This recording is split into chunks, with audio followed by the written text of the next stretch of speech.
Once upon a time, they were the innovators, the risk-takers, the company that gave us Mass Effect's galaxy-spanning epic, NFS, Battlefield, Star Wars, FIFA, Dead Space's horror masterclass, and Burnout's automotive chaos. They published Mirror's Edge. They distributed Crisis. For a brief, shining moment in the 2000s, EA was a publisher that let studios make art. But somewhere along the line, innovation turned into exploitation. Creativity became recurring revenue streams. And the company that once said, "We see farther," couldn't see past the next quarterly earnings report. It is January 2026. Electronic Arts just shut down Anthem permanently. No offline mode. The game simply ceased to exist. 23 total game shutdowns scheduled for this year alone. Dragon Age, The Veilguard, missed sales targets by 50%. FC 25, the rebranded FIFA, posted the worst numbers in a decade. The stock lost $6 billion in market value in 3 months. And, in the biggest gaming acquisition in history, the Saudi Arabia Public Investment Fund, the same sovereign wealth fund bombing Yemen, just bought EA for $55 billion. The deal closes in June. But here's the question nobody wants to ask. Did EA destroy itself, or did we hand them the rope? To understand this, we first have to understand what we lost. You can't mourn something you never cared about, and for a long time, we cared about EA. Electronic Arts was founded in 1982 by Trip Hawkins, a former Apple employee who wanted to treat game developers like artists. The early marketing literally positioned developers as rock stars, with album-style covers featuring their photos and signatures. "We see farther" was the company motto. It wasn't just marketing speak, it was a philosophy.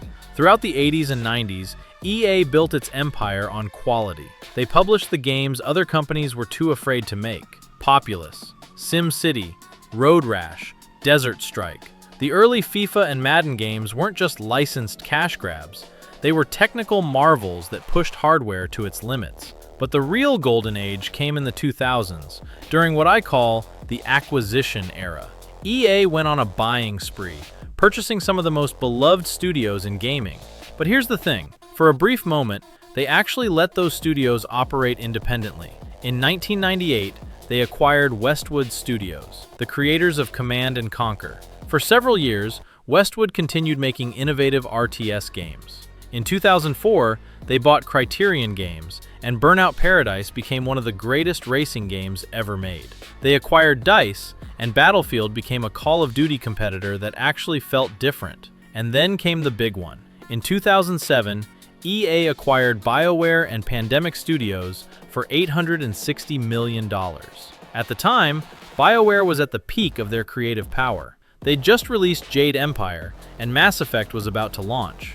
Pandemic had made Battlefront II and Mercenaries, games that were beloved. When the acquisition was announced, gamers were worried. But EA promised creative independence, and for the first few years, they kept that promise. Mass Effect 2 launched in 2010 and became one of the highest-rated games of all time. Dragon Age Origins was a masterpiece. Dead Space from Visceral Games redefined survival horror. This was the peak. EA Sports was printing money with Madden and FIFA. The studios were making critically acclaimed games. The stock was soaring. Everything was working. But behind the scenes, something was changing. Someone in a boardroom looked at the numbers and asked a dangerous question. Why are we making $30 per sale when we could be making $30 per month? That question killed everything. The year was 2009. FIFA Ultimate Team launched as a small game mode tucked inside FIFA 09. You opened packs of virtual cards, built a team, played matches. It was simple, it was optional, and it made more money in its first year than any other single feature EA had ever created.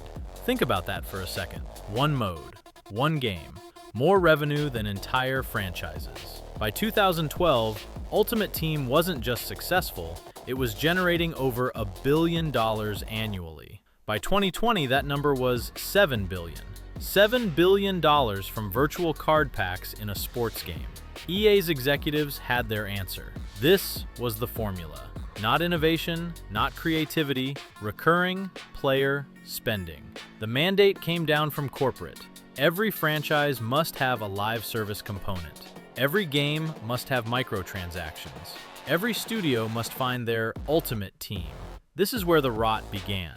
Battlefield, a tactical military shooter, tried to become Call of Duty with hero characters and battle royale modes. It failed. Dead Space 3 added cooperative multiplayer and microtransactions for weapon crafting. The horror died. The franchise died with it. Mass Effect 3 launched with multiplayer loot boxes. Dragon Age Inquisition added time saver packs that let you pay real money to skip the content you'd already paid $70 to play. And then came Anthem. BioWare, the studio that created some of the greatest RPGs in gaming history, was ordered to make a Destiny killer. They didn't want to. Reports from Jason Schreier revealed that BioWare leadership tried multiple times to push back, to make another single-player RPG instead. EA said no. The market wants live service. The market wants multiplayer.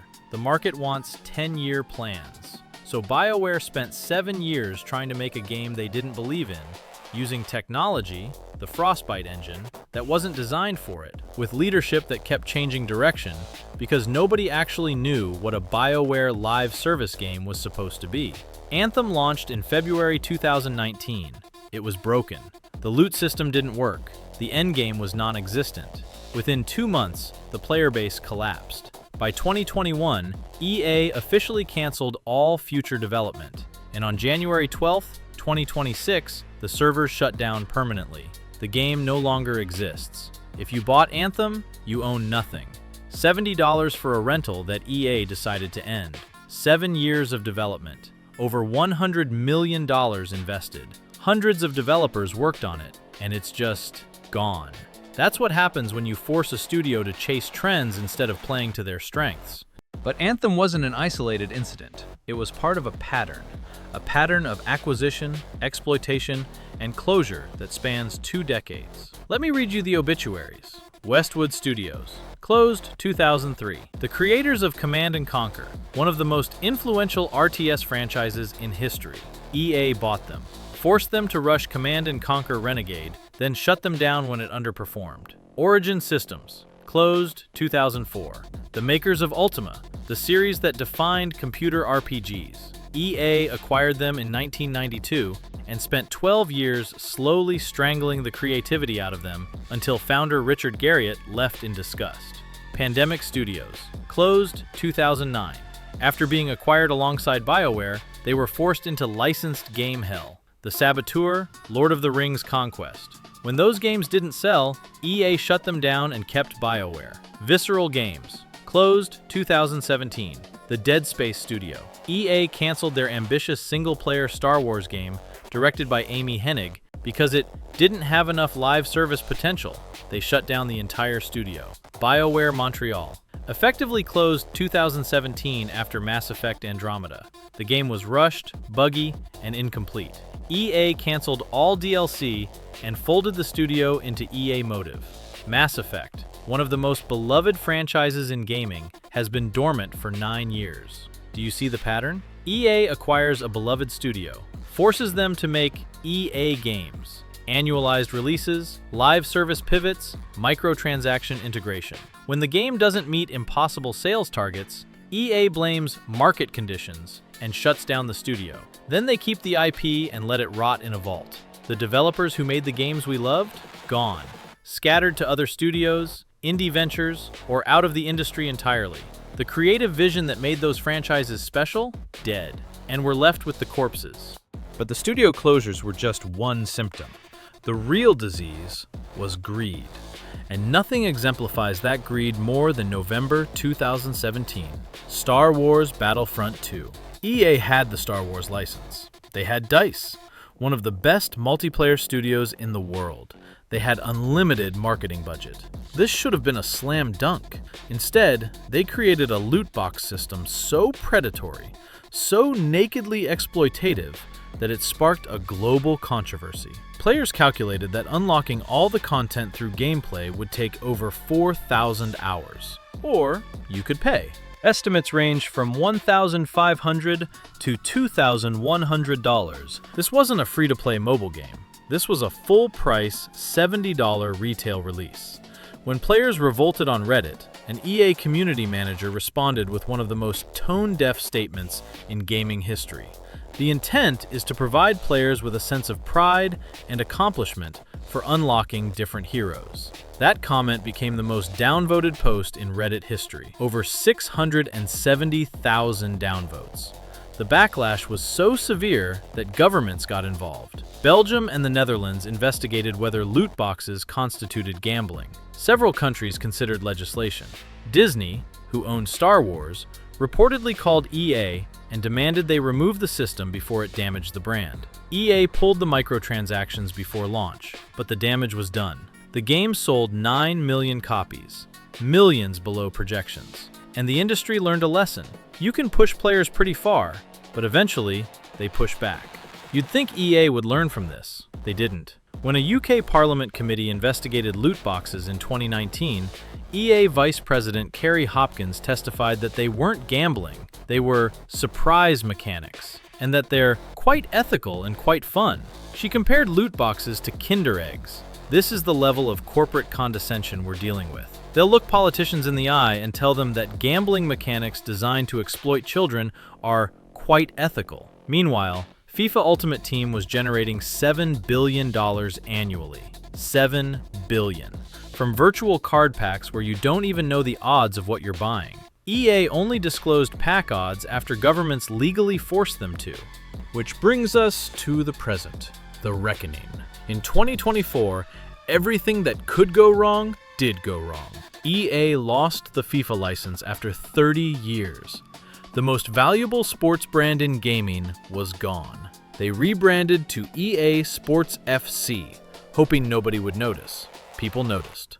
FC 25 launched in September 2024 to the worst sales in a decade.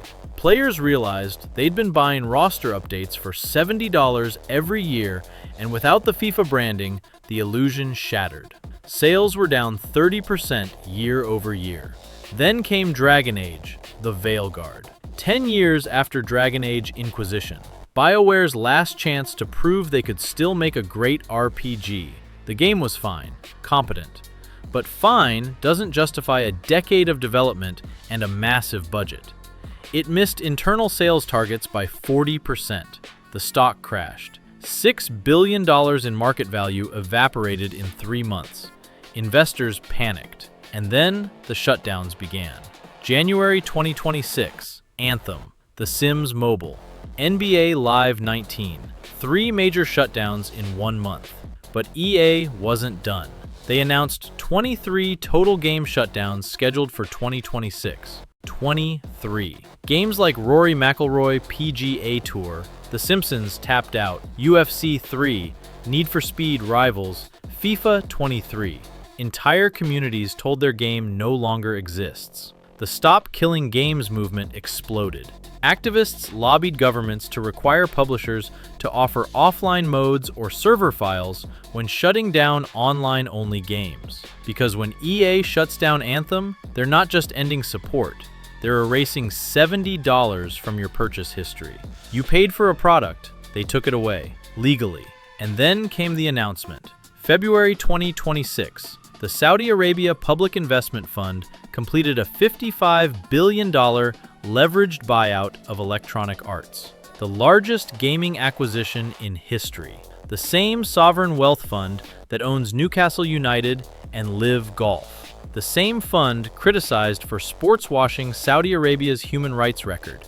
The same government currently bombing Yemen. EA's board welcomed it. Shareholders approved it. The deal closes in June 2026. And just like that, the company that made Mass Effect is owned by a foreign government. Before we celebrate the downfall, we need to look in the mirror. Why did EA make the same Madden for 15 years with minimal changes? Because we bought it. Every single year. 7 million copies annually, like clockwork. Why did Ultimate Team turn into a $7 billion casino? Because we bought the packs. We opened them. We chased the dopamine hit of a rare card.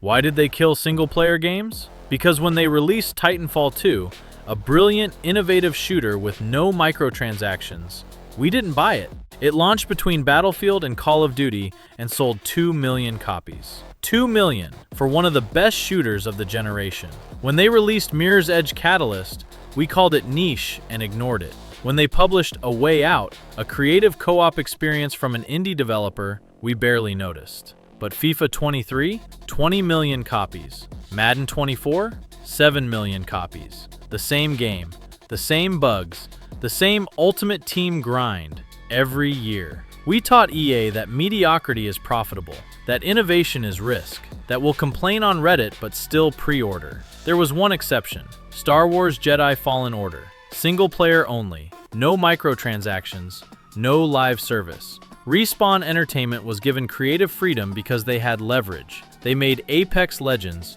which was printing money. Fallen Order sold 10 million copies. The sequel, Jedi Survivor, sold even more. It proved that quality single-player games still sell. EA's response? They greenlit a third Jedi game. But they also shut down Visceral's single-player Star Wars game years earlier because Amy Hennig's team didn't have Apex Legends money for leverage. The lesson is clear. EA only respects you if you have power.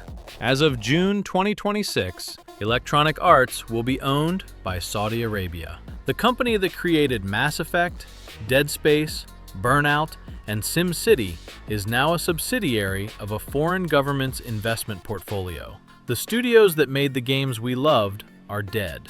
Westwood, Pandemic, Visceral.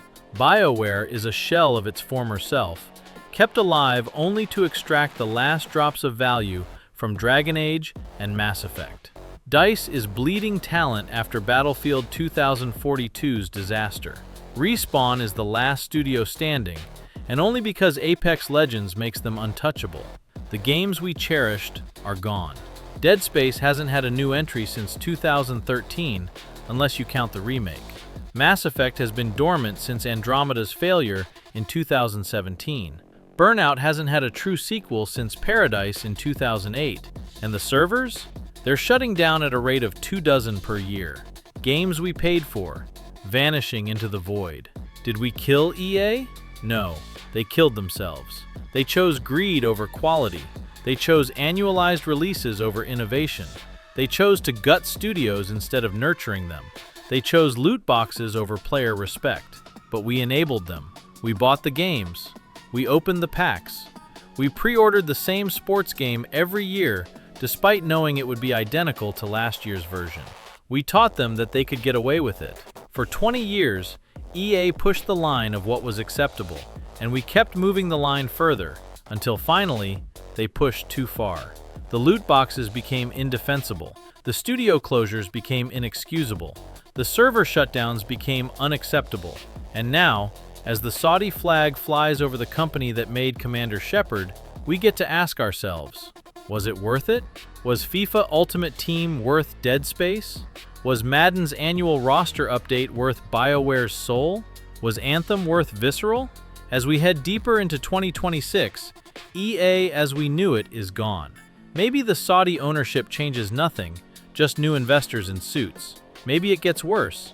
Maybe they strip it for parts and sell the IPs to whoever bids highest. But the reputation? That takes a lifetime to build and only a moment to destroy. EA spent 2 decades teaching us not to trust them, and we spent 2 decades proving we'd buy their games anyway. The tragedy isn't that EA fell. The tragedy is that we all saw it coming, and nobody did anything to stop it. So ask yourself, did we kill EA, or did we just watch it die?